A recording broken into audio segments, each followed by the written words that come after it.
staro društvo dođe, ko nekad davno u kraju mom.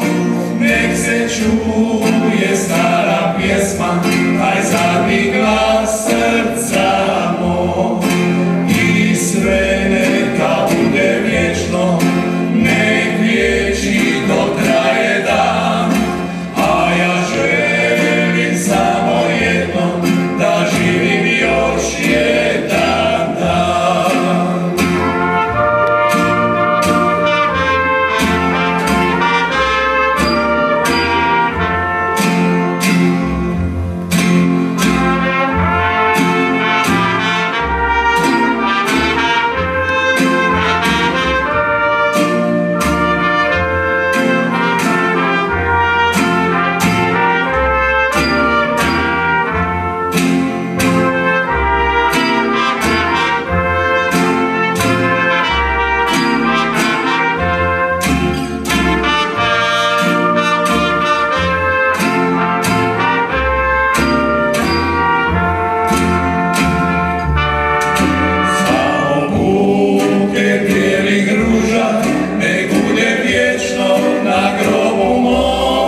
Samo vjetar neka priča,